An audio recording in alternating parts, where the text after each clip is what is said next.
살아가면서 무엇을 보느냐 하는 것도 중요하지만 어떻게 보느냐가 더 중요합니다. 관점이 중요한 거죠.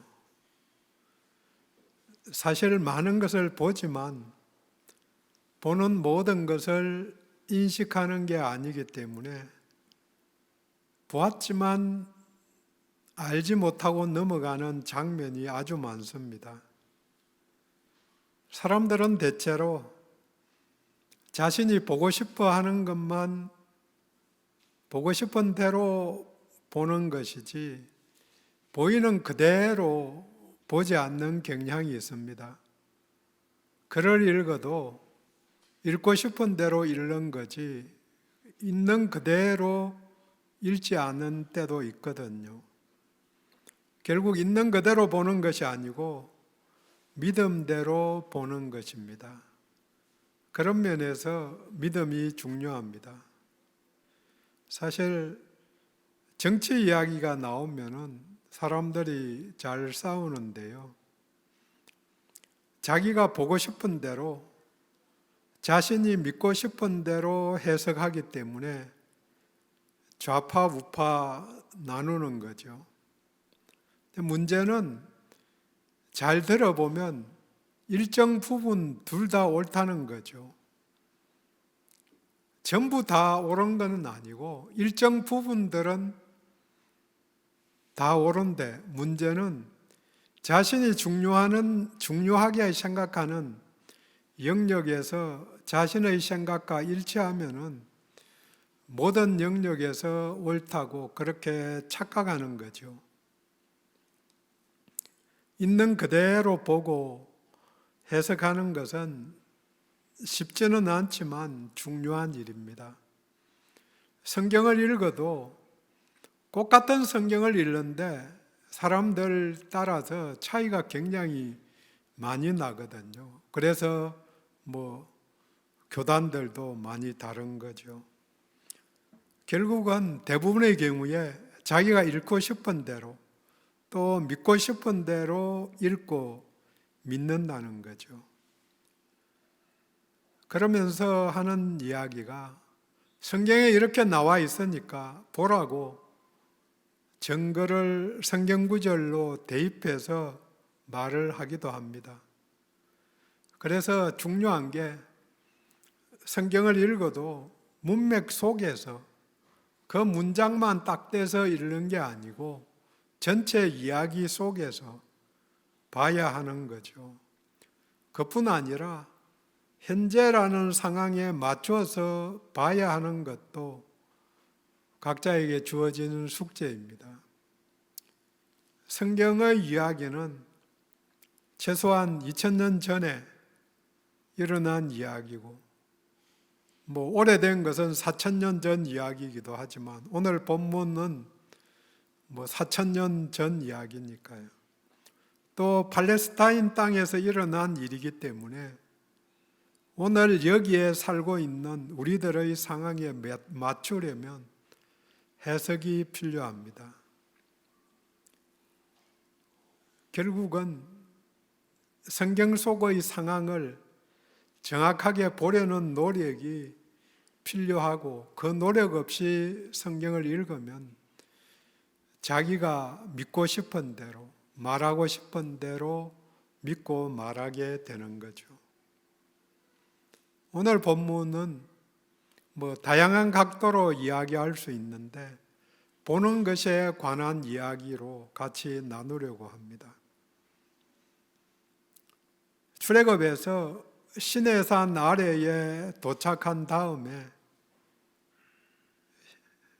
출애굽기 19장부터 시작해서 34장 사이 대충 4개월 7일 사이에 모세가 8번 시내산을 올라갔다가 내려옵니다. 그러니까 이어져 있으니까 물론 그 사이에 처음에 빼고 뒤에는 40일 금식을 3번 하거든요. 근데 성경에서 몇 달 뛰고 나서 올라갔다 뭐 그런 이야기가 없기 때문에 그냥 연결해서 보면은 40일 금식 3번 하면은 120일, 그게 넉 달이고, 그 다음에 앞에 일주일간 5번 시내산에 올라갔다가 와서 전체가 8번 오르락내리락 하거든요. 당연히 하나님을 대면하기 위해서 올라갔다가 내려옵니다.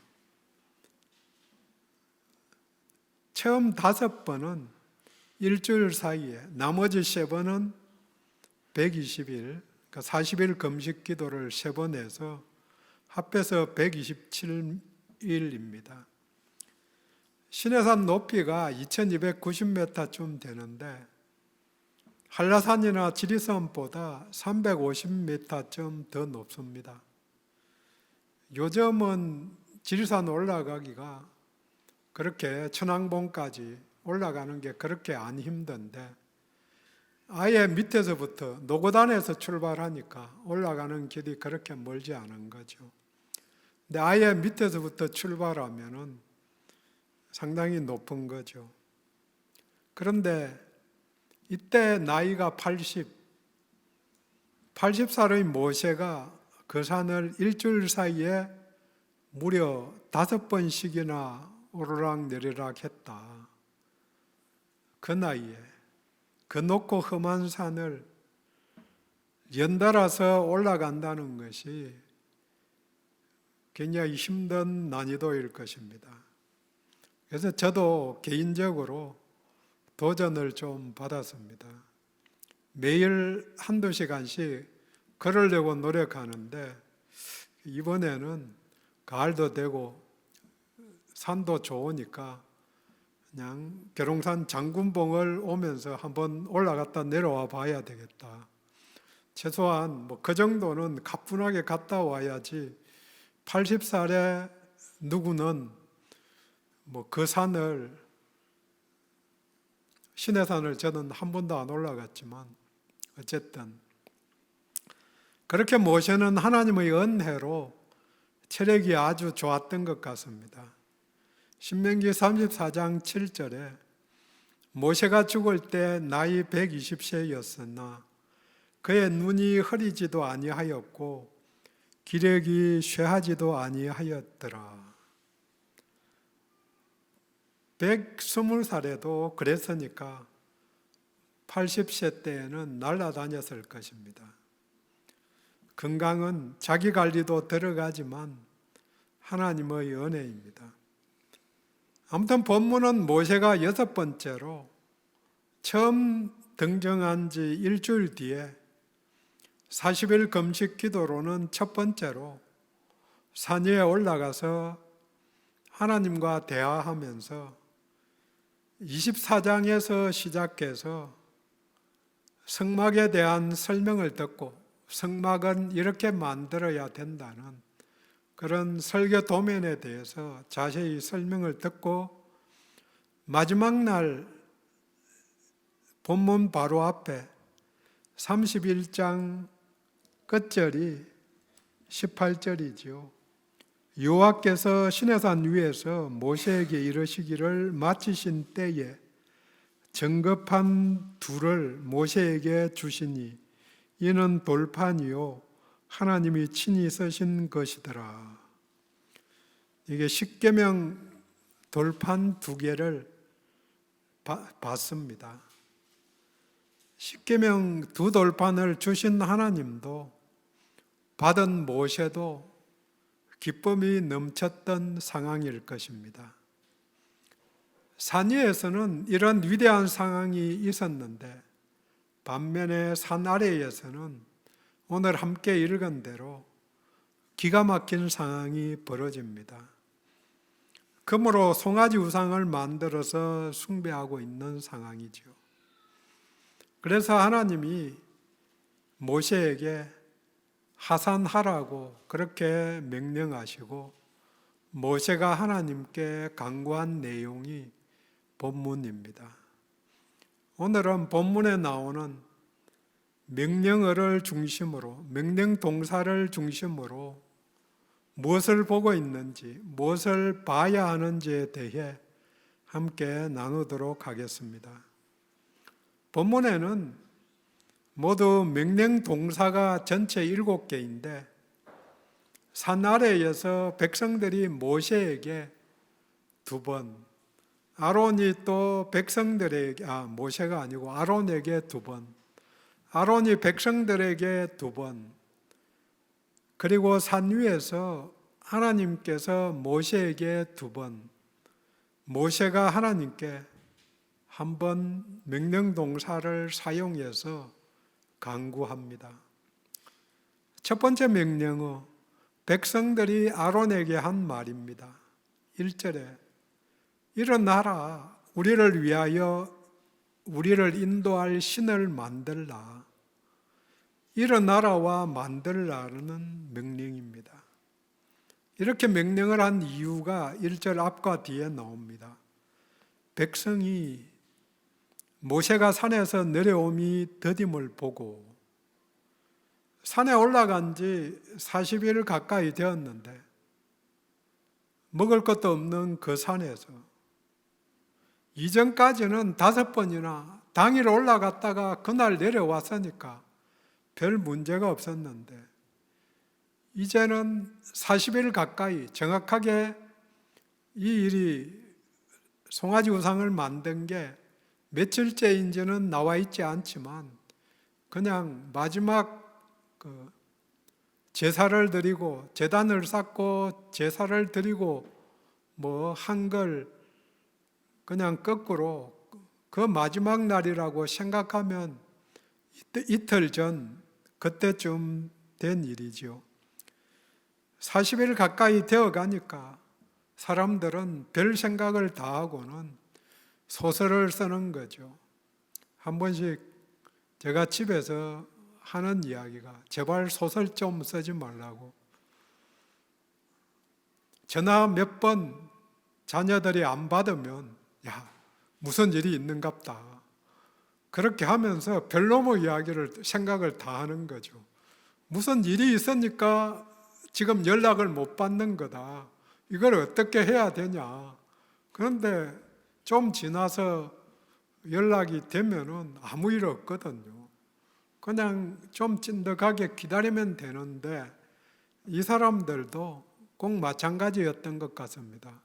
무려 37, 8일 이 정도까지 아무것도 못 먹고 그 산 위에서 어떻게 있었을까? 마치 부모가 곁에 있지 않으면 두려워하는 아이들의 모습과도 같다는 생각을 해봅니다. 모세가 보이지 않자 두려움이 왔습니다. 우리들도 은혜 안에 있으면 평안하지만 은혜가 사라지면 두려움이 찾아올 수밖에 없습니다. 그때 해야 될 일이 은혜가 사라졌다고 느낄 때에 기도해야 합니다.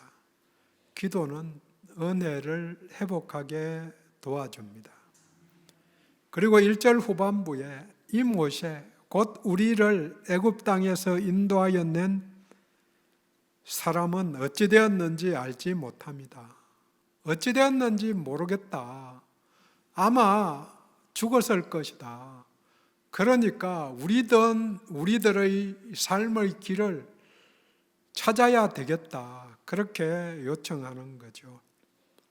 근데 여기서 중요한 단어가 하나님이 인도해 내셨다 이렇게 표현하지 않고 모세가 인도했다. 우리를 인도해 낸 그 사람 이렇게 망언을 합니다.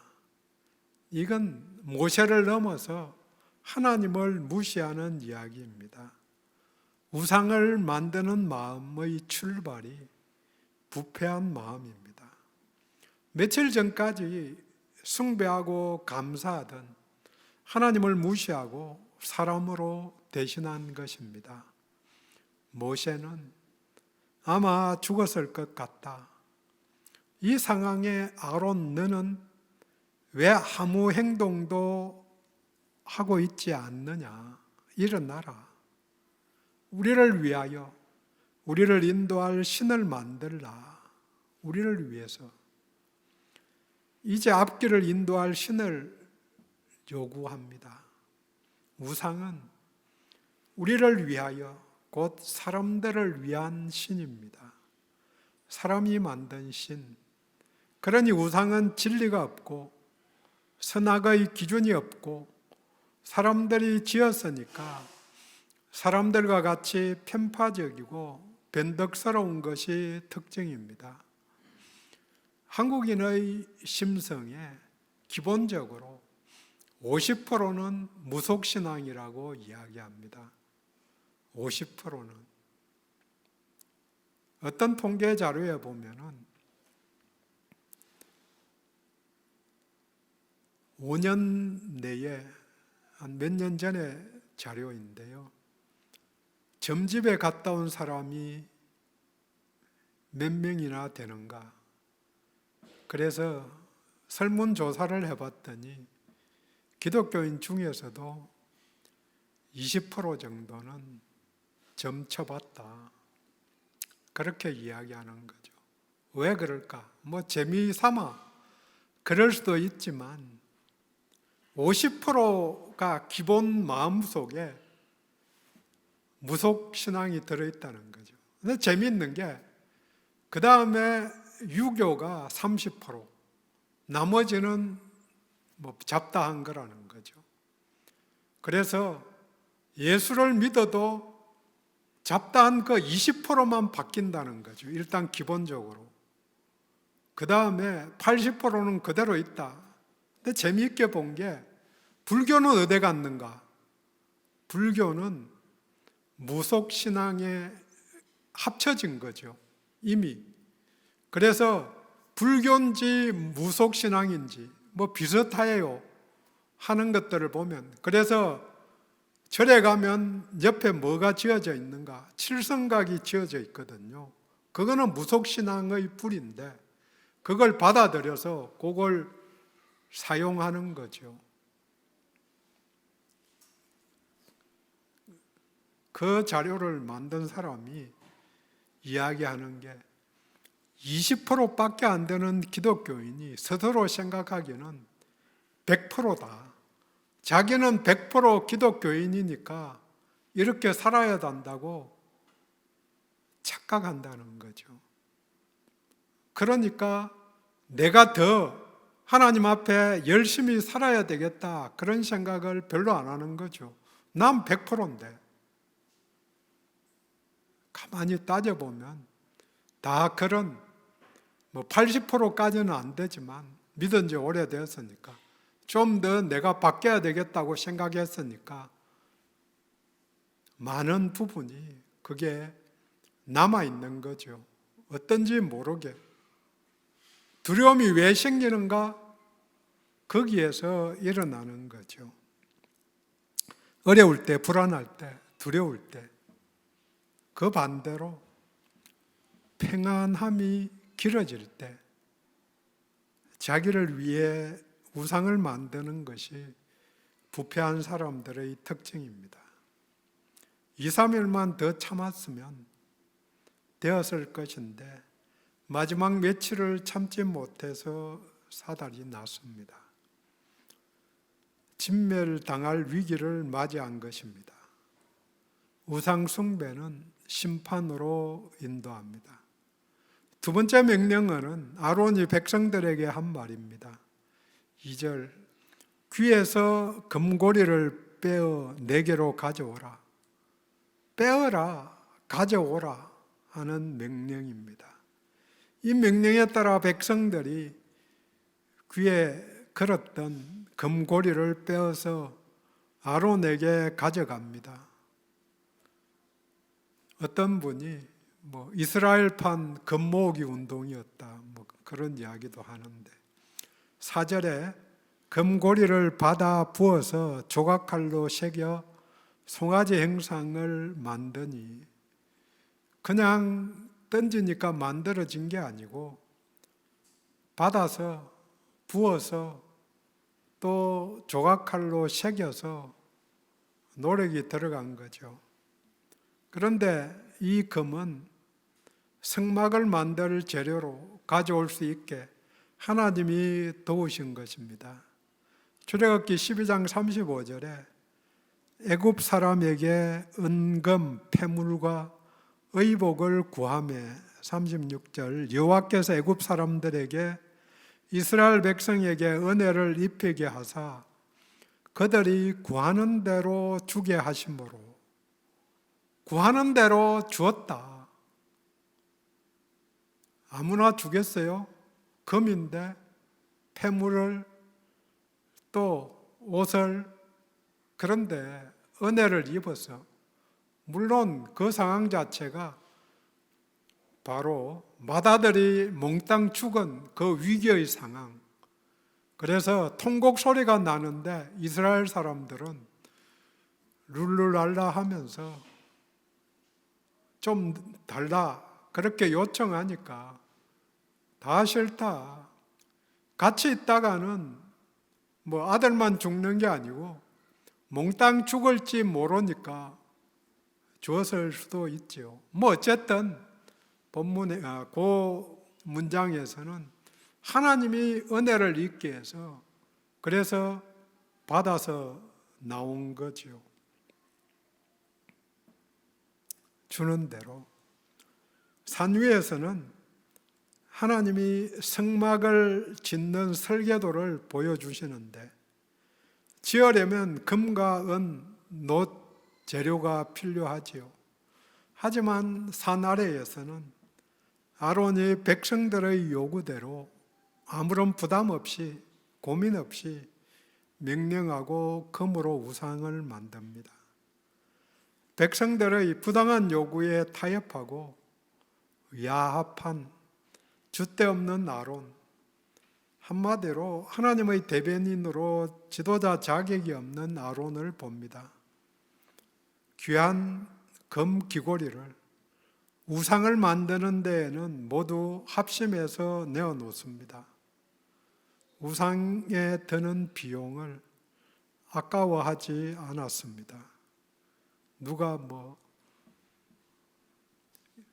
액대 많은 굿 지대로 한번 하는데 몇 천만 원 든다고 그렇게 이야기하는 이야기를 들었습니다. 세상에서 우상이든 이단이든 아낌없이 바치는 사람들을 봅니다. 정작 진리신 하나님께는 예수님께는 얼마나 헌신하는지 사람들은 두려울 때 의지할 물품을 찾습니다. 그들은 애굽에서 아피스라는 황소 형상의 우상을 섬겼을 것입니다. 눈으로 한 번씩 보던 그 형상을 만들면 마음에 평안이 찾아오리라고 생각을 했을 수도 있습니다. 하지만 평소에 내 마음에 안심시켜 주던 세상의 것들에 눈을 돌리지 말아야 합니다. 아론은 우상을 만든 다음 제단을 쌓고는 다음 날을 여호와의 절일, 절기로 지켜서 번제와 화목제로 드립니다. 그리고는 먹고 마시고 뛰노는 타락상을 보입니다. 이름은 여호와, 절기 이렇게 하면서 우상을 갖다 놓는 거죠. 이 과정은 24장에서 시내산 언약을 맺고 한 행동과 유사합니다. 부패한 백성들의 요청과 이에 응한 지도자의 잘못된 판단은 10절 말씀과 같이 진멸할 위기로 몰고 갑니다. 무심코 하는 일이 심판에 이르는 일이 아닌지 돌아보고 회개해야 합니다. 기본 심성 밑바닥에 우리들은 80%가 유교와 무교, 무속신앙이 깔려있기 때문에 무심코 하다가 따라갈 수도 있는 거죠. 잘못했으면 무심코 했으면 회개하면 되죠. 근데 중요한 것은 타협해서 의도적으로 할 수도 있다는 거죠. 세 번째 명령어는 산 위에서 하나님께서 모세에게 하신 말씀입니다. 7절에 너는 내려가라. 그리고 10절에 그런즉 내가 하는 대로 두라. 내려가라와 내가 하는 대로 두라는 명령입니다. 7절 너는 내려가라. 내 백성이 부패하였다. 그리고 8절에 산 아래에서 일어나는 일을 모세는 모르기 때문에 자세히 전달해 주십니다. 하나님이 징계하시고자 하는 마음을 모세에게 내 백성이 부패했다 이렇게 말씀하십니다. 지금까지 반복해서 하나님이 내 백성이라고 이야기하셨다가 모세 내 백성이라고 하신 것은 백성들이 1절에 모세 곧 우리를 애굽 땅에서 인도해 낸 사람이라는 말과 연결한 패러디일 수도 있습니다. 백성들이 그렇게 생각하니까 하나님도 감정적으로 반응하신 것 같습니다. 백성에 대한 평가가 9절에 목이 뻣뻣한 백성이다. 고집이 세다. 하나님께 반항하는 백성들입니다. 40여일 전에 20장에서 10계명을 주셨는데 제1계명 나 외에 다른 신을 내게 두지 말라. 2계명 너를 위하여 새긴 우상을 만들지 말라. 처음 중요한 2계명을 한꺼번에 범한 백성들입니다. 그러니까 부패하고 불순종하는 백성, 심판을 받아야 하는 백성들이 된 겁니다. 그 다음에 10절에 내가 하는 대로 두라. 내가 그들에게 진노하여 그들을 진멸하고 너를 큰 나라가 되게 하리라. 하나님께서 모세에게 아주 대단한 제안을 하십니다. 아래에서 우상 숭배하는 백성들은 다 죽이고 너를 민족의 조상이 되게 하겠다. 아브라함에게 하셨던 약속과 같이 모세가 민족의 조상이 되게 하겠다는 그런 제안입니다. 물론 모세는 이 제안을 받아들이지 않고 중보 기도를 합니다. 자기의 이익이 아니고 민족을 생각한 모세 같은 지도자가 어디나 필요합니다. 여기서 하나님의 명령, 내가 하는 대로 두라. 이 말씀은 나를 말리지 말라 하는 요청입니다. 내가 하는 대로 두라. 나 말리지 말라. 하나님께서 그냥 명령하시고 선포하면 끝인데 어떤 때에는 뒤에 민수기나 이런 내용들을 보면은 하나님이 그냥 징계를 선포하시고 명령을 하시거든요. 그런데 왜 이 말씀을 하셨을까? 그 말씀을 하신 하나님의 심정을 모세는 읽고 알았습니다.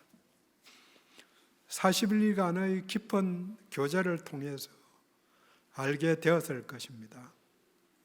이 말은 모세의 해석은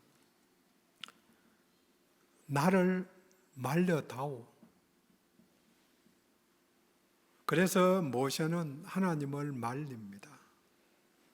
일상에서도 나를 말리지 말라는 요청을 들을 수 있습니다.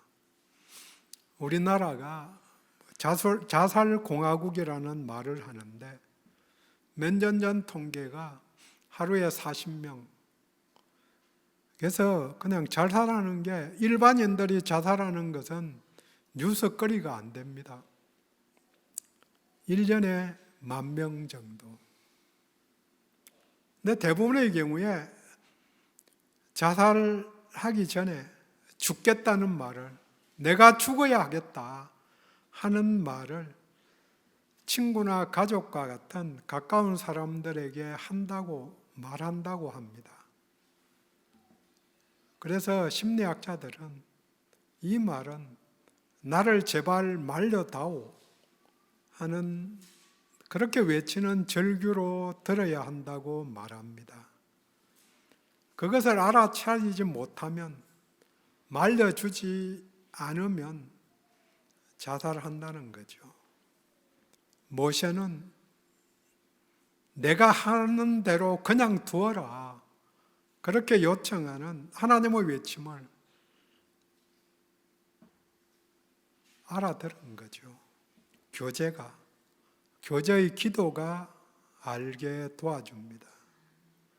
기도의 사람이 되면 하나님의 심정을 알 수 있고, 이웃과 가족과도 깊은 교제가 형성되면 속마음을 알 수 있는 거죠. 말리지 말라고 해도 말리러 뛰어가고 그게 되는 거죠. 네 번째 명령은 산 위에서 모세가 하나님께 한 말입니다. 13절에 주의 종 아브라함과 이삭과 이스라엘을 기억하소서. 기억하소서, 이게 명령 동사입니다. 물론 기도문이니까 기억해 주시기를 간절히 바랍니다. 그런 의도를 심은 거겠죠. 조상들과 맺은 언약을 기억해 달라고 간청합니다. 근데 여기서 모세의 쓰는 단어가 아브라함, 이삭, 야곱 대신에 이스라엘로 같은 이름이니까 그렇게 말합니다. 이미 이스라엘 백성들이 있으니까 새로이 큰 나라가 되게 하는 것은 합당하지 않다는 항변이 섞인 강구입니다. 기억하셔야 할 약속이 주를 가르쳐 명시한 말씀입니다. 자손을 하늘의 별처럼 많게 하고 허락한 온 땅을 자손에게 주어 영원한 기업이 되게 하려는 그 말씀, 그걸 기억해 주세요. 약속에 근거한 간청이 가장 효과적인 기도입니다. 우리도 말씀에 의지해서 기도할 수 있기를 원합니다. 하나님이 그 말씀 하셨으니까 내게 지금 내 형편이 위로 받아야 할 상황인데 간구하는 자에게 위로 주신다고 하셨으니까 하나님 위로해 주셔야죠. 그렇게 요청할 수 있는 거죠. 물론 그 전에 말씀을 암송해야 합니다. 또 꼭 필요하시면 기억나게 하실 것입니다. 모세는 기억하시라는 이 요청 이전에 진멸시키지 말아야 하는 두 가지 이유를 먼저 언급합니다. 어찌하여, 11절, 어찌하여 그 큰 권능과 강한 손으로 애굽 땅에서 인도하여 내신 주의 백성에게 진노하시나이까. 주의 백성입니다. 지금까지 내 백성이라고 말씀하셨으니까 용서하셔야죠. 또 애를 써서 인도해 놓고 헛수고로 돌리려 하십니까? 베푸신 은혜를 잡고 기도한 것입니다. 두 번째 이유는 12절에 어찌하여 애굽 사람들이 이러기를 여호와가 자기 백성을 죽이고 진멸하려는 악한 의도로 인도하여 내었다고 말하게 하시려 하나이까. 대적이던 애굽 사람들을 기쁘게 하시렵니까? 하나님의 명예가 손상이 됩니다. 하나님의 얼굴에 수치가 되니까 참으세요. 하나님의 영광을 붙잡고 기도한 것입니다. 주의 명렬한 노를 거치시고 뜻을 돌이키사 주의 백성에게 이 화를 내리지 마옵소서. 그렇게 기도합니다. 이런 자신을 낮추고 민족을 살리려는 모세를 보면서 하나님이 나중에 너와 같은 선지자를 세우시겠다고 그렇게 약속하십니다. 신명기 18장 18절에 내가 그들의 형제 중에서 너와 같은 선지자 하나를 그들을 위하여 일으키고 내 말을 그 입에 두리니 모세와 같은 선지자가 바로 우리 예수님이십니다. 그게 베드로가 성전 미문에 앉아서 구걸하던 나면서부터 걷지 못하던 자들 예수 이름으로 걷게 한 다음 솔로몬 행각에서 한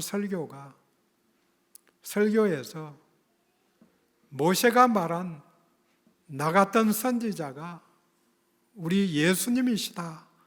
그렇게 사도행전 3장 22절에서 증거를 합니다. 모세 같은 선지자. 왜 모세 같은가? 민족을 위해서 지금은 이렇게 이야기하지만 32장 뒤에 읽어보면 두 번에 걸쳐서 중보기도를 더합니다. 그러면서 모세의 요청이 내가 죽어도 좋사오니 하나님 이들을 용서하여 주옵소서. 그렇게 기도를 하거든요. 내가 죽어도 좋사오니 꼭 그와 같은 모세 같은 기도를 예수님도 십자가상에서 하신 거죠. 너를 큰 나라가 되게 하리라는 새로운 역사를 쓸 기회를 부리치고 하나님 마음을 읽고 강구한 모세의 대처를 통해서 참된 지도자를 봅니다. 지도자는 또 부모는 직분자는 중보 기도자입니다. 기도가 생명을 살립니다. 베푸신 은혜를 붙잡고 하나님의 영광을 붙잡고 약속하신 말씀을 붙잡고 기도한 모세를 봅니다. 정리합니다. 산 아래에서 아론은 백성들을 마주보면서 상대하고 산 위에 모세는 하나님과 대면하며 교제를 합니다. 길다면 긴 40여일을 기다리다가 모세가 죽었을 것으로 생각한 백성들은 우상을 만들라고 요청하고 아론은 이에 호응해서 송아지 우상을 만들고 함께 숭배합니다. 이름만 여호와입니다. 며칠만 더 참았으면 좋았을 것을 거기에 하나님이 제일 싫어하는 우상 숭배를 하다니요. 이 타락한 현장을 산 위에서 보신 하나님께서 모세에게 내려가라, 말리지 말라, 그들을 진멸하고 너를 큰 나라가 되게 하시겠다고 말씀하십니다. 하지만 모세는 세 가지 이유를 대면서 하나님을 말립니다. 자기의 영광이 아니라 하나님의 영광을 위해서 백성들을 대리하고 중보기도합니다. 우리도 주변에서 들려오는 중보기도 요청이 있습니다. 수많은 나빠 힘들어하는 사람이 바로 옆에 있지요. 기도가 세상을 바꿉니다. 기도가 우리의 인생을 바꿉니다. 기도합니다.